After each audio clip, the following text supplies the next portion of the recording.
In the past month, we've been constantly hearing about blockbuster launch weekends. Several projects have sold over 80% just on the launch weekend alone. And the numbers are staggering. If you were one of the buyers who tried to get a unit, you might be feeling that sting of disappointment after experiencing bad luck. Or perhaps you were sitting on the fence and were stunned by the overwhelming demand. Now for these two groups, the question becomes, now what? Do I wait months for the next new launch and gamble on Ballot luck again? Or are there other opportunities that I'm missing? Now this is where another key segment of the market comes in. Post-launch projects. So these are developments that have concluded their initial launch weekend and still have a selection of units available. But for some buyers, these projects come with two fears. So let's address them in today's video because putting some perspective on them is key. Fear number one, if the project didn't sell out immediately, is there something wrong with it? So it's natural to think that if a project is good, it should sell out.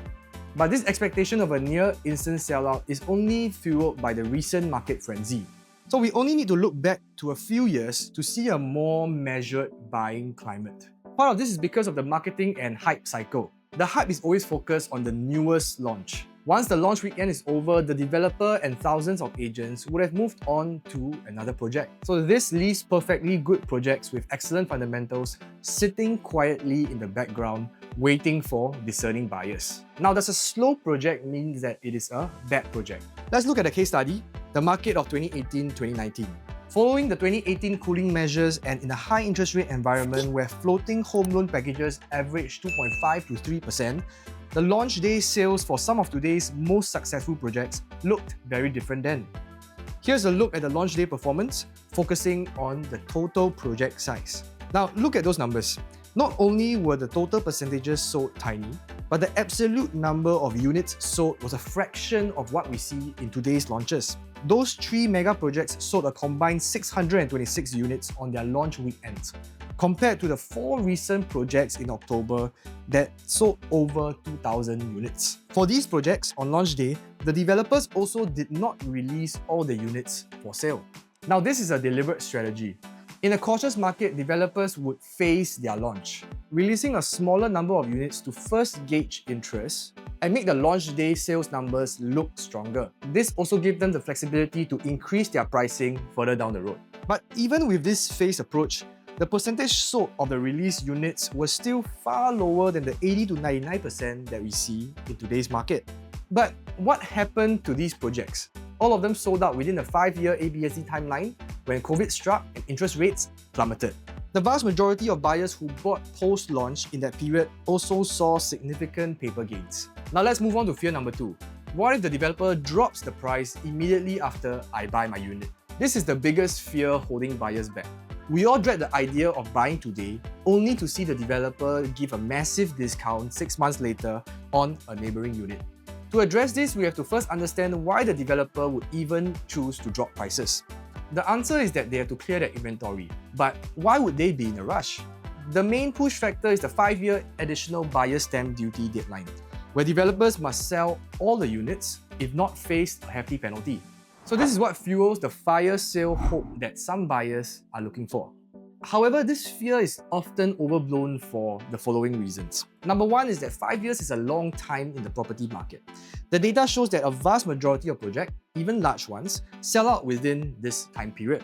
In the previous section, we have also seen how mega projects have also sold within this 5-year ABSD timeline. Now, there are some exceptions, but they are typically ultra-luxe, high-quantum projects in the core central region, which cater to a much smaller pool of buyers. So the second reason is that reputation is everything. For large reputable developers, their brand is the most valuable asset. Slashing prices damages their reputation with the hundreds of families who have already bought units. Now, not to mention also hurting the credibility for their future projects. It's a short-term move with longer-term consequences. Number three, before even thinking about a discount, developers have other modes of increasing sales. This includes increasing agent commissions to incentivize agents to bring more buyers, offering freebies such as including interior design packages or furniture vouchers, which add value without lowering the official price. They could also offer to absorb maintenance fees or provide other cash rebates for a limited time. Now, one of the other things that they can do is to buy the remaining unsold units themselves.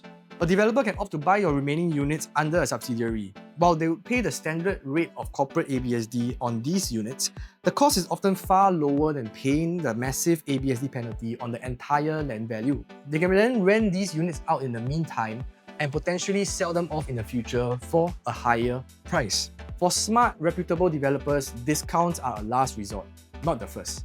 Lastly, there's also been a change to the structure of the additional buyer stamp duties that developers would be responsible for. In the past, the 5-year ABSD timeline was an all or nothing cliff. Now this means that if a developer has sold 99% of units, they face the exact massive penalty as compared to a developer that sold 1%. So this created a huge, desperate need for fire sale on the last few units. As of February 2024, IRAS has now introduced a tiered structure for the ABSD. As long as developers sell at least 90% of units, the penalty is prorated. So here's a simplified look at the difference. So this gives developers more flexibility. It reduces the immense all or nothing pressure to conduct a last-minute fire sale at any cost, which is a move that could damage the project's valuation and the developer's brand. So if you feel that your recent decisions have been dictated by ballot luck or the lack of it, it's important to remember that new launches are not the only opportunity available in the primary market. Post-launch projects also offer such opportunities, in addition to selecting a unit without having to face the launch day environment, as well as subject yourself to ballot luck. However, this window is not open forever. We are already seeing spillover demands from buyers who missed out on the recent ballots, turning their attention to these available projects instead. With no large-scale launches expected during the year-end holiday period, this existing inventory is what will absorb the market's demand, and these units will start to move. Don't let the launch day noise make you feel that you have missed your chance. The sold-out projects get the headlines, but it's also important to remember that there are other opportunities available in the post-launch market. The key is to understand all your options. So if you're figuring out your next move, let's have a chat to understand your property needs and to plan for your property portfolio. Message me at 8835-7981 today. Take care and see you in the next one.